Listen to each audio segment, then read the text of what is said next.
আমার ব্রিজটা ভাঙা আমরা যে চলতে আইতে চাইতে আমাকে খুব কষ্ট হইতেছে। এখন আপনার ব্রিজ ভাঙার প্রতি আমরা গাড়ি পার করে লই গেছি, লই যে এখন আপনার খাই রয়েছে, আমি গাড়ি নিতে পারি নেই।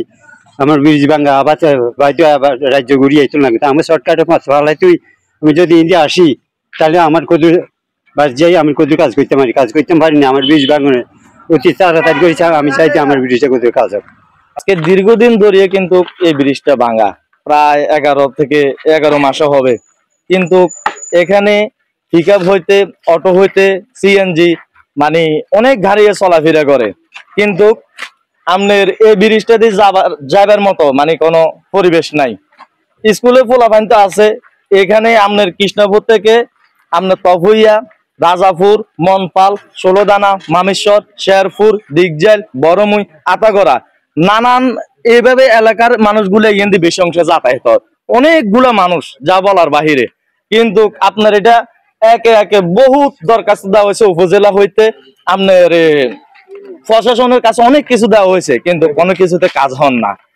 এলাকার মানে অনেক কষ্ট হইতে আছে, গরু ছাগল হাট বাজারে করা যাইতে পারে না, ব্যবসাদাররা ব্যবসা করতে পারে না, গাড়ি ঘোড়া চলতে পারে না, এই অবস্থা আমরা দিনকাল কাটতে আছে। আমরা দীর্ঘদিন থেকে এই ব্রিজ নিয়ে যথেষ্ট ভোগান্তিতে আছি।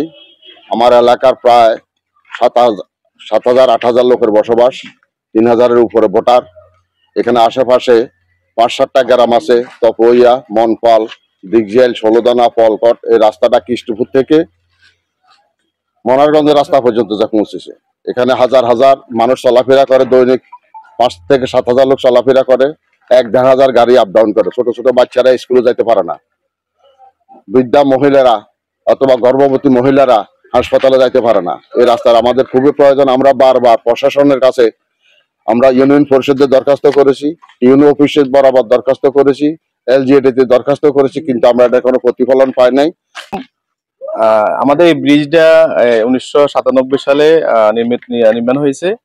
নির্মাণ হওয়ার পর থেকে এখানে কৃষ্ণপুর থেকে মামেশ্বর পর্যন্ত এখানে প্রায় 5-7টা গ্রাম মানুষ এখান থেকে চলাফেরা করে, শত শত গাড়ি ঘোড়া চলাফেরা করে। কিন্তু দীর্ঘদিন থেকে এই ব্রিজটা রিলিং ভেঙে পড়েছে, এমনকি খুব জরাজীর্ণ অবস্থা ব্রিজটা আছে। এখানে অনেক অসুস্থ রোগী আছে, অসুস্থ মানুষ আছে, যাদেরকে কোনোভাবেই গাড়ি ঘোড়া দিয়ে কোনো আমাদের শহরে কোনো নেওয়া সম্ভব হচ্ছে না। বিধায় আমাদের এলাকাবাসীর পক্ষ থেকে, ওই এলাকার পক্ষ থেকে আমাদের ব্রিজটা দ্রুত নির্মাণ করার জন্য আমরা জোর দাবি জানাচ্ছি।